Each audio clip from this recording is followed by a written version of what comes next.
read and learn. Sky is so bright.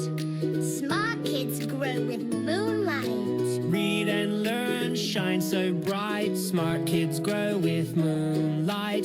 eSchoolify series, fun and true. Learning dreams for me and you. Welcome to eSchoolify series. अस्सलाम वालेकुम, Saeeda Maryam Naqvi here from the Moonlight International Publishers। मेरे नन्हे मुन्ने प्यारे बच्चों, कैसे हो आप सब। आज हम सीखेंगे हुरूफ़े तहज्जी में हर्फ ग़ैन।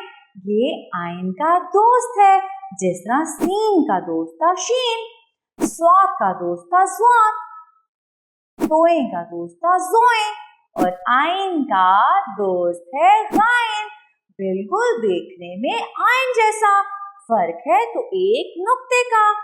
आइन के जैसा ग़ैन बनाए, नुक्ता ऊपर एक लगाए, नुक्ता ऊपर एक लगाए। आज हम पढ़ेंगे ग़ैन। ग़ैन की आवाज, इसे हरकाते सलासला के साथ पढ़ना। कैसे? ग़ैन, ग ग ज़बर ग़, ग ज़ेर ग़ी, ग पेश गु। इसे भी बिल्कुल उसी तरह लिखेंगे जिस तरह हमने आइन लिखा था।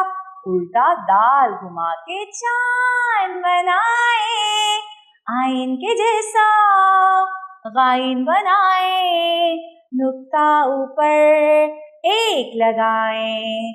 ग़ैन कहता है ग, और आधी शक्ल भी उल्टा दाल घुमा के लाइन पे आए, नुक्ता ऊपर एक लगाए। ग कहता है गुब्बारा, एक तुम्हारा एक हमारा। ग कहता है गुब्बारा, एक तुम्हारा एक हमारा, इतने रंगीन गुब्बारे। ग कहता है घाल, ग कहता है गौल। आपने देखा होगा परिंदों का गिरोह, जैसे कबूतर, चिड़िया, कौवे गिरोह में उड़ते हैं, तो कबूतरों के गिरोह को गौल कहते हैं।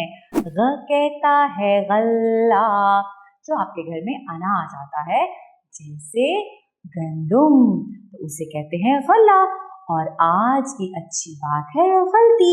कुछ लोग ऐसे होते हैं जो अपनी गलती को मानते नहीं है, लेकिन अच्छा इंसान वो होता है जो गलती को मान ले और उसे दोहराए ना। तो अगर आपसे कोई गलती हो जाती है तो बोले सॉरी, मुझसे गलती हो गई, अब मैं गलती नहीं करूँगा। शाबाश। तो आगे बढ़ते हैं छोटी सी कहानी की तरफ। कहानी सुनना तो आपको अच्छा लगता है ना, बिल्कुल इस तरह से। एक दिन बच्चों ने गुब्बारे उड़ाए और गार के करीब खेलने लगे। वहां कबूतरों का एक गौल आया और गल्ला चुनने लगा, मतलब खाने लगा। तो प्यारे बच्चों, गार के सामने कौन आया था? एक कबूतरों का गौल। और बच्चे क्या कर रहे थे? गार के सामने कबूतर नहीं, गुब्बारे उड़ा रहे थे।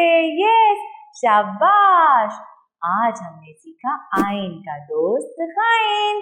उम्मीद करती हूँ बहुत मजा आया होगा आपको। इसके साथ ही मरियम नकवी को इजाजत दें। शुक्रिया, अल्लाह हाफ़िज़।